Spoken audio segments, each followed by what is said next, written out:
Mr. President, members of the court, good afternoon. Professor Sands has shown you that Myanmar's intent to destroy the Rohingya group as such is a manifestly reasonable inference to draw from its pattern of conduct. In fact, it is more than a manifestly reasonable inference. It is the only reasonable inference that can be drawn from that conduct. This is true for at least two compelling reasons, upon which I will focus this afternoon. First, the inference that Myanmar asks you to draw from its conduct, that their intention was counter-terrorism, is manifestly unreasonable. This is the only alternative inference that Myanmar offers. In light of the evidence you have heard this week, an inference of counterterrorism would be both counterintuitive and counterfactual. It is simply not reasonable. I won't rehash that evidence. You heard it this morning from my good friend, Mr. Suleiman. You don't need to hear it again from me. I will simply state the 9 conclusions that we say must inevitably be drawn from that evidence. 1, deliberately targeting, shooting indiscriminately at, and massacring thousands of Rohingya civilians, unarmed, unthreatening, and defenseless Rohingya civilians, is not counterterrorism. It is the opposite of counterterrorism. It is mass premeditated murder.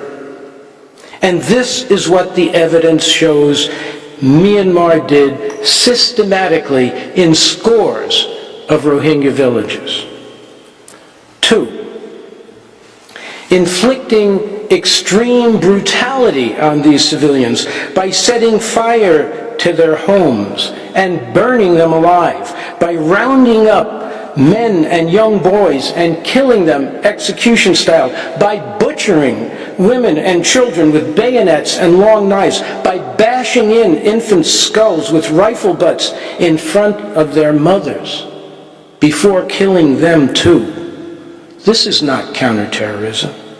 Yet this too is what the UN fact-finding mission found to have taken place in multiple Rohingya villages across Rakhine State. 3, engaging in widespread acts of sexual violence and cruelty is not counterterrorism. Yet it is irrefutable that the Tatmadaw raped and gang-raped hundreds of Rohingya women and girls, including children, in these villages, often torturing and mutilating them by cutting off their breasts and slicing their genitals in too many cases and too many different villages to be coincidental. This cannot be counterterrorism. 4, raising and completely destroying more than 175 Rohingya villages and partially or mostly destroying over 210 more cannot be counterterrorism. Counterterrorism doesn't destroy villages, it protects them by securing them against attack and bringing physical safety and protection to the inhabitants. This is the exact opposite of what the evidence shows Myanmar did. 5, it is not counterterrorism when the Tatmadaw completely ignore and egregiously violated their own rules of engagement, as they did during the clearance operations in scores of Rohingya villages across northern Rakhine State.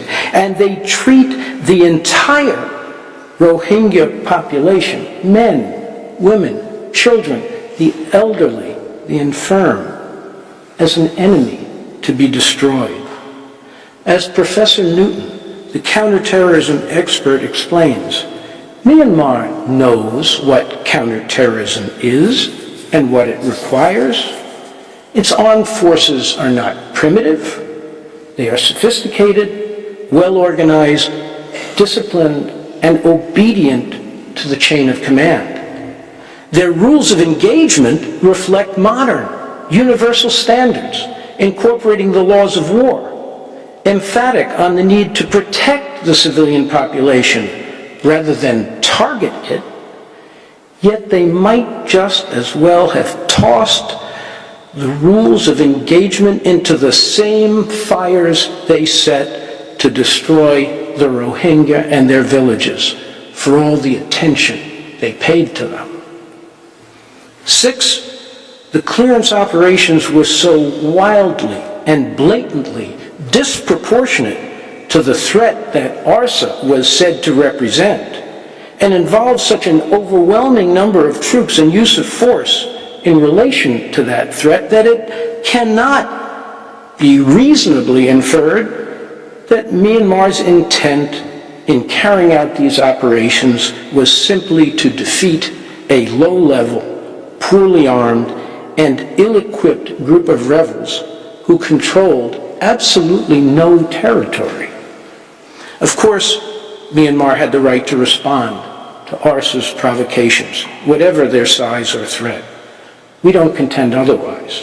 What we do contend is that it is not reasonable to infer that the Tatmadaw were deployed in such numbers and force in so many Rohingya villages in response to ARSA, especially when the clearance operations targeted the entire Rohingya population in those villages, as if every single Rohingya was by Myanmar's definition an ARSA combatant.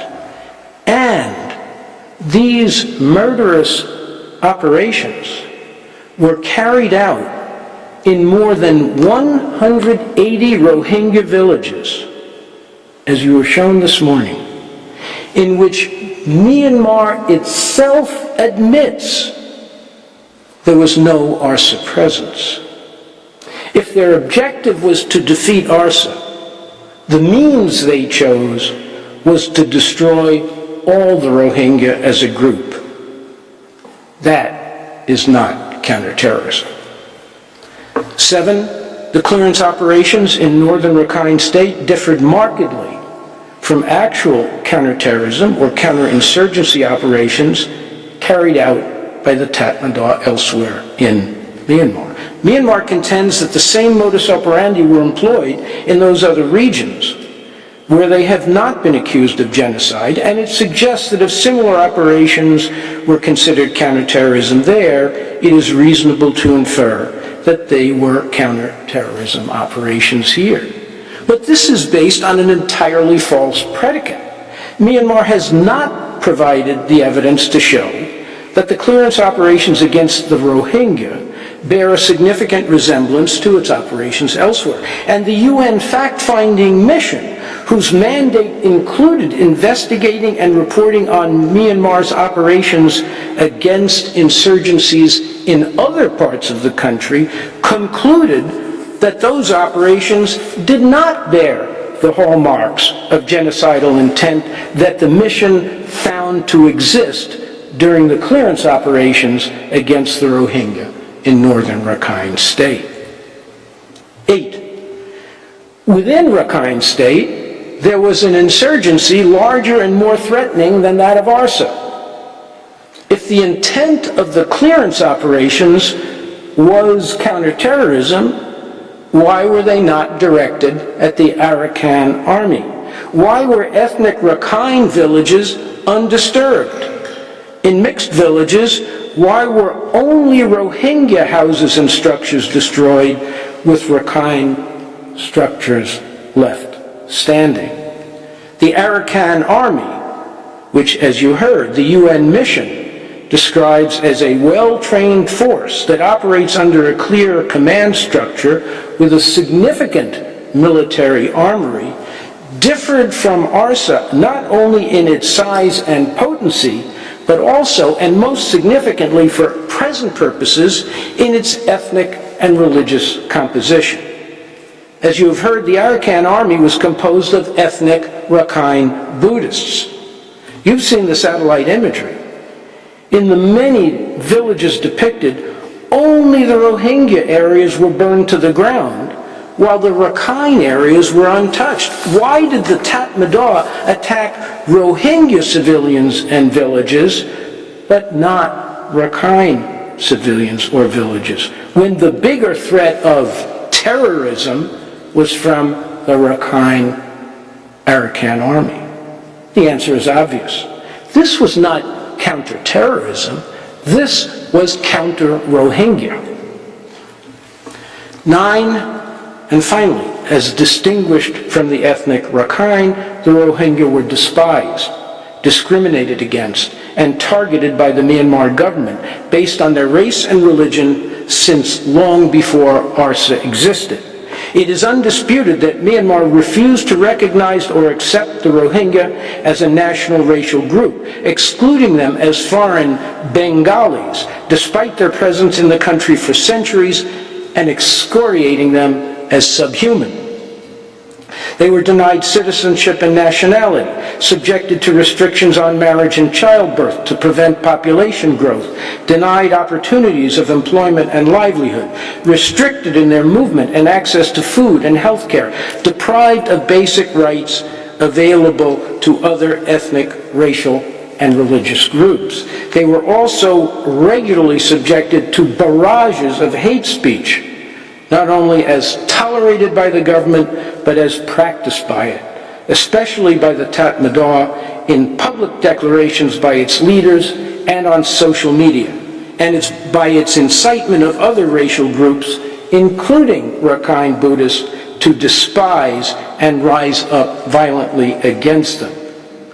As publicly proclaimed by the Tatmadaw Supreme Commander, the very presence of the Rohingya had long been a problem, an alien group whose procreation threatened to swallow up Myanmar's favored racial and religious groups. And the clearance operations were launched to finally solve this problem. This was not counterterrorism. It was the antithesis of counterterrorism. It was genocide. Mr. President, members of the court, in their written pleadings, the parties have placed two different inferences before you. Only two inferences to be drawn from Myanmar's pattern of conduct. We say the only reasonable inference that can be drawn from the evidence is that Myanmar acted with the intent to destroy the Rohingya as a group, as such, in whole or in part. They say that the evidence permits you to infer that all of this conduct was intended as counterterrorism and nothing more. Mr. President, this is simply not sustainable. It is not reasonable. As Professor Sand said, it is hopeless. The evidence before you not only fails to permit a reasonable inference that Myanmar's intent was counterterrorism, it precludes such an inference.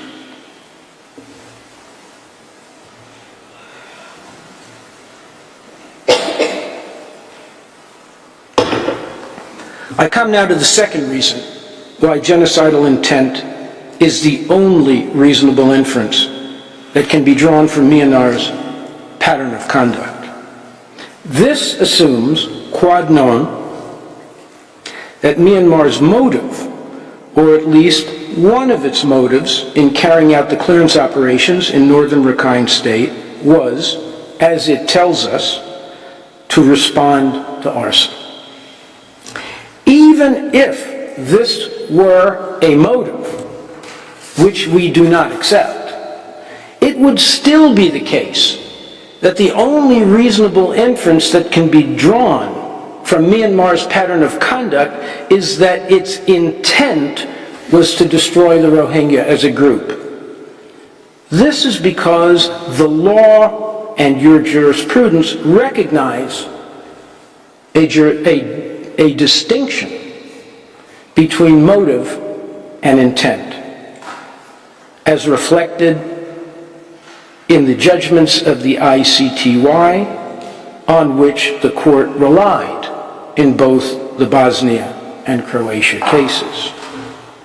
The point was made most clearly by the ICTY Appeals Chamber's ruling in the Krnolulak case, citing the earlier Jelicic case, in which it explained that in determining whether the specific intent required to prove genocide is present, there is a, quote, necessity to distinguish specific intent from motive. In particular, quote, the personal motive of the perpetrator of the crime of genocide may be, for example, to obtain personal economic benefits or political advantage or some form of power. The existence of a personal motive does not preclude the perpetrator from also having the specific intent to commit genocide. In the Blashkic case, the appeals chamber further explained that, quote, mens rea is the mental state or degree of fault which the accused held at the relevant time. Motive is generally considered as that which causes a person to act. As far as criminal responsibility is concerned, motive is generally irrelevant in international criminal law. Where the perpetrator is a state, like Myanmar, the motives of its senior officials may also be personal or political and may include, for example, to defeat an insurgent force, such as ARSA. On Myanmar's case, we can proceed on an assumption, quod non, without agreeing that this may have been one of their motives for launching the clearance operations at the time they chose. But there is no inconsistency between Myanmar or its officials having this motive and at the same time having a specific intent during the clearance operations while committing the actus reus of genocide to destroy the Rohingya as a group, either as an end in itself or as a means of defeating ARSA by depriving it of its potential base of support. The motive to defeat ARSA can thus exist alongside a specific intent to destroy the Rohingya group, or a substantial part of it, manifested in the manner and means by which the clearance operations were carried out against the civilian population. Indeed, the Tatmadaws' putative motive and specific intent were complementary. The ostensible object of defeating ARSA was pursued by means of the deliberate destruction of the Rohingya group as such. The stated objective served as a convenient facade behind which the Rohingya group as a whole could be targeted for destruction, as the evidence shows it was. Now, this is not the first armed conflict in which a warring party seized the opportunity under cover of combat to target for destruction a despised racial, ethnic, or religious minority, which it treated as an enemy population to be destroyed. On Monday, I recalled Judge Cansado Trindade's prescient words from the Croatia case, which ring as true as ever in the circumstances of this case. Quote, the perpetrators of genocide will almost always allege that their actions were taken pursuant to an ongoing military conflict. They're not very original. Yet genocide may be a means of achieving military objectives, just as ready as military conflict may be a means for instigating a genocidal plan. The ICTR considered this very issue in the Akayesu case, about which my colleagues have spoken.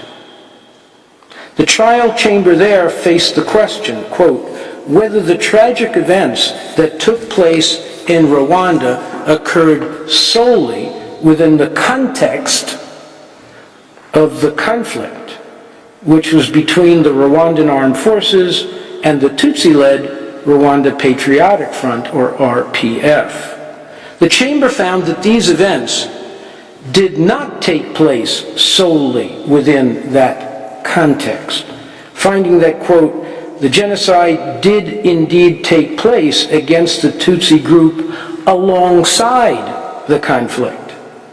The tribunal explained, quote, the massacres which occurred in Rwanda in 1994 had a specific objective, namely the extermination of the Tutsi, who were targeted especially because of their Tutsi origin, and not because they were RPF fighters.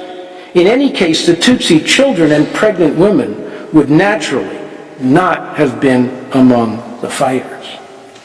Likewise, the UN fact-finding mission emphasized the Rohingya civilian villagers of northern Rakhine State, including, but not limited to, pregnant women and children who were killed by the Tatmadaw, were targeted because they were Rohingya, not because they were ARSA fighters.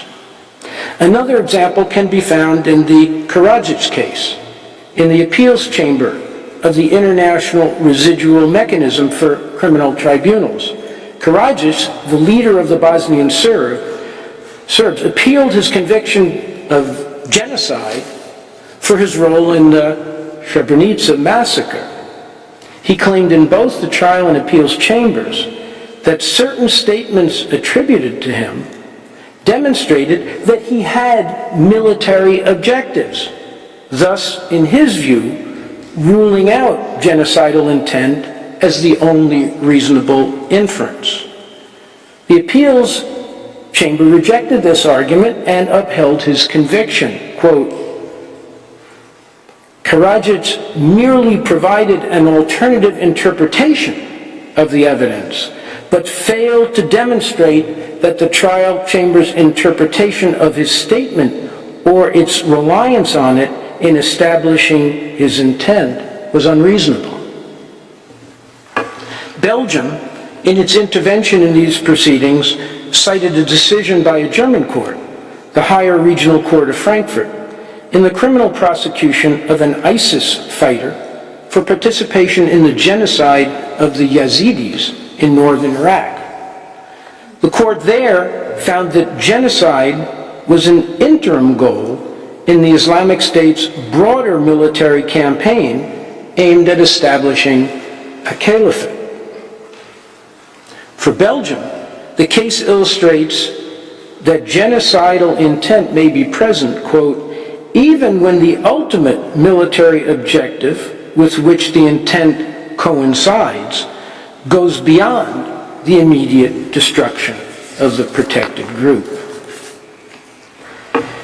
Myanmar's clearance operations, which it claims were aimed at ARSA, did not succeed in defeating ARSA, which still exists. And in fact, ARSA is now allied with the Tatmadaw against the Arakan army. This gives new meaning to the concept of strange bedfellows, and it reflects the ultimate cynicism of both members of this unholy union. But the clearance operations did fulfill their intention of destroying the Rohingya in substantial part as a group within Myanmar, by killing many thousands of them, clearing them out of hundreds of their villages, preventing them from returning, and forcing hundreds of thousands to flee to safety in Bangladesh, where they remain without any foreseeable hope of repatriation in the squalid and life-draining conditions of the world's largest refugee camp. Mission accomplished. At least that is what the Tatmadaw and its supreme commander and head of state, Senior General Min Aung Hlaing, and his criminal accomplices could smugly conclude about the success of their carefully planned clearance operations. Mr. President, the court itself has recognized the difference between motive and intent in its own reasoning and by its reliance on the relevant ICTY judgments in both the Bosnia and Croatia cases. In Bosnia, the court stated that the intent to commit genocide is, quote, to be distinguished from other reasons or motives the perpetrator may have, end of quote. It found in that case that the Serb perpetrators massacred Muslim men and boys at Srebrenica with genocidal intent, despite finding that, quote, an essential motive of much of the Bosnian Serb leadership to create a larger Serb state by a war of conquest, if necessary, did not necessarily require the destruction of the Bosnian Muslims and other communities, but their expulsion. Judge Bandari, recalling the Bosnia case in his separate opinion in the Croatia case, agreed that, quote, genocidal intent may exist simultaneously with other ulterior motives. And he called attention to the ICTY's finding in Popovic that the massacre at Srebrenica, quote, the massacre at Srebrenica enclave was in part motivated by the strategic advantage of uniting a greater Serbia. He went on to observe, quote, never was it suggested that this tactical motivation precluded the attack from possessing genocidal intent. In the Bosnia case, as you know, the court found that outside of Srebrenica, an intent to commit genocide was not the only reasonable inference that could be drawn from the Bosnian Serb forces' pattern of conduct. This was because the court found that it could also be reasonably inferred from the evidence in that case that the intent of those forces was the expulsion or ethnic cleansing of Muslims from Serb-occupied territory rather than their destruction. However, the court made a point of explaining that where the evidence warrants, it can be concluded that acts of ethnic cleansing have been committed with genocidal intent. Quote, this is not to say that acts described as ethnic cleansing may never constitute genocide, if they are such as to be characterized as, for example, deliberately inflicting on the group conditions of life calculated to bring about its physical destruction, in whole or in part. That is to say, with a view to the destruction of the group as distinct from its removal from the region. In the present case, as we underscored on Monday, Myanmar does not defend itself by arguing that its clearance operations were for the purpose of ethnic cleansing or the removal of the Rohingya group from the region they inhabited. It argues that its purpose in carrying out these operations was counterterrorism. But the lessons from the Bosnia and ICTY cases are just as pertinent. What they tell us is whatever the motive for the perpetrator's actus reus if the particular circumstances or pattern of conduct show that this act or these acts were carried out with specific intent to destroy the group. Genocidal intent will be the only reasonable inference. On this basis, the only reasonable inference to be drawn from the killings, burnings, extreme brutality, sexual violence, destruction of villages, and massive forced displacement of the Rohingya population carried out by Myanmar in the name of counterterrorism must be that Myanmar acted with genocidal intent. The Croatia case is also pertinent. There, as in the Bosnia case, the court found that genocidal intent was not the only reasonable inference that could be drawn from the Serb forces' pattern of conduct. Instead, it concluded that the acts constituting the actus reus of genocide, quote, were not committed with the intent to destroy the Croats, but rather with that of forcing them to leave the regions concerned so that an ethnically homogeneous Serb state could be created. However, here again, the court accepted that genocidal intent could have been established if the evidence had shown that, quote, the forced displacement was carried out in circumstances calculated to result in the total or partial physical destruction of the group. Thus, even where the perpetrator's motive is forced displacement or ethnic cleansing, a finding that it acted with genocidal intent is not precluded if the intent of the perpetrators at the time they carried out these acts was to destroy the group. The joint interveners, Germany, France, Canada, Denmark, the Netherlands, and the United Kingdom, make the same point, that forced displacement can be carried out in circumstances that demonstrate genocidal intent.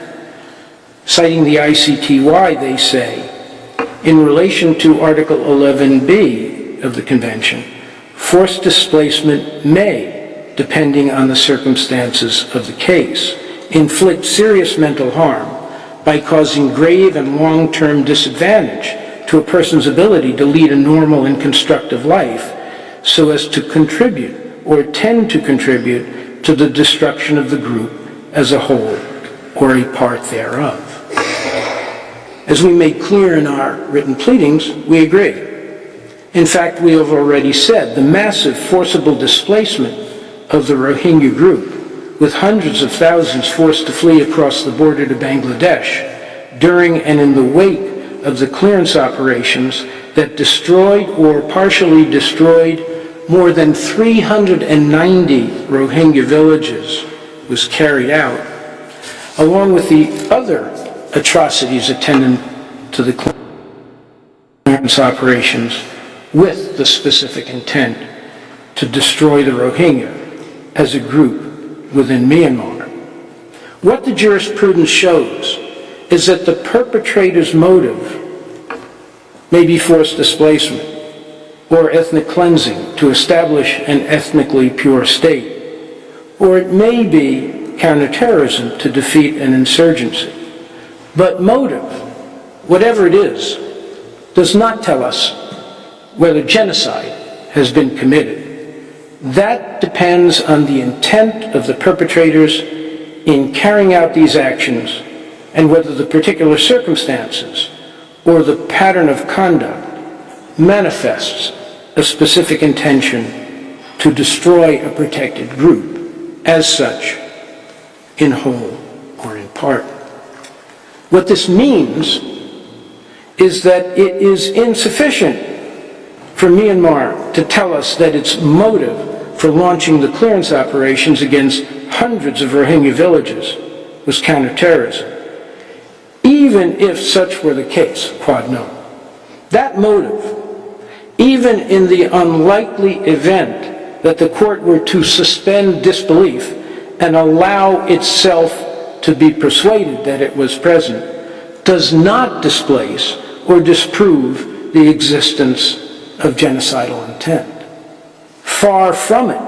On the evidence before the court, evidence which, as you have heard, is compelling and overwhelming, there is only one reasonable inference that can be drawn regarding Myanmar's intent to destroy the Rohingya group as such.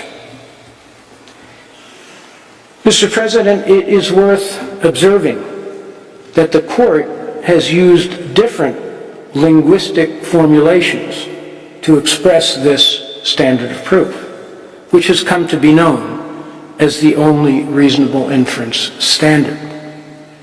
In the Bosnia case, for example, the court said, in respect of genocidal intent, for a pattern of conduct to be accepted as evidence of its existence, it would have to be such that it could only point to the existence of such intent.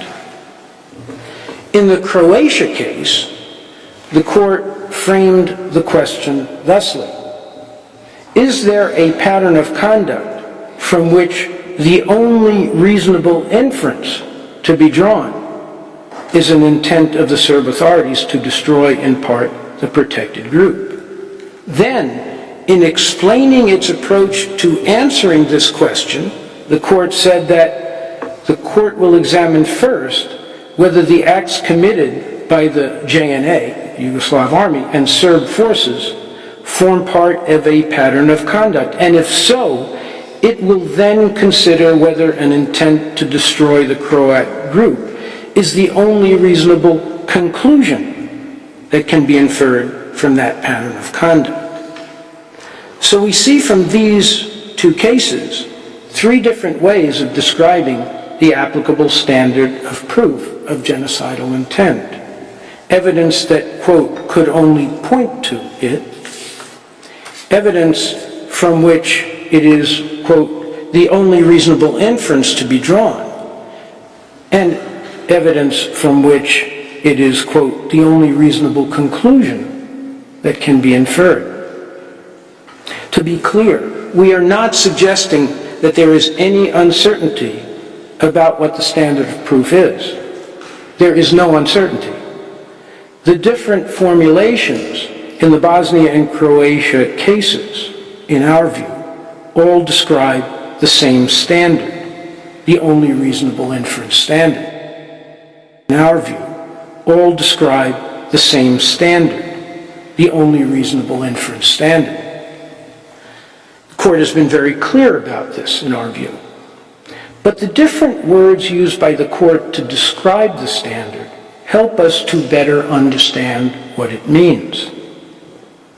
By only reasonable inference, or only reasonable conclusion, we understand that other inferences or conclusions, besides an intent to destroy the protected group, may be possible or plausible, but they will not prevent a finding of dolus specialis unless they are reasonable. There may be other points on the compass, but they are irrelevant if the arrow, quote, could only point to genocidal intent. We say, based on the evidence, that counterterrorism is not even a possible or a plausible inference to be made in this case. It is not even a point on the compass. But even if it was, it would not prevent genocidal intent from being the only reasonable inference, because counterterrorism is by no means a reasonable inference. The court's approach to inferring intent works. It works because it understands and takes account of human nature. Science teaches us that human beings rarely act for one single reason. Freud explained that any human behavior is typically caused by multiple interconnected factors. Human motivation, in his view, is driven by, quote, a seething cauldron of conflicting motives and desires, rather than any single reason. The court's task, as defined in its jurisprudence, is not to dive into that cauldron and psychoanalyze the perpetrators, in this case the Tatmadaw, but to discern from the particular circumstances or from their pattern of conduct whatever else may be seething among their conflicting motives. They acted with a specific intent to destroy the Rohingya as a group, in whole or in part. In its intervention, the Democratic Republic of Congo cites to a 2024 treatise entitled The Genocide Convention, an article-by-article commentary authored by Professors Tams, Burster, and Schiffbauer.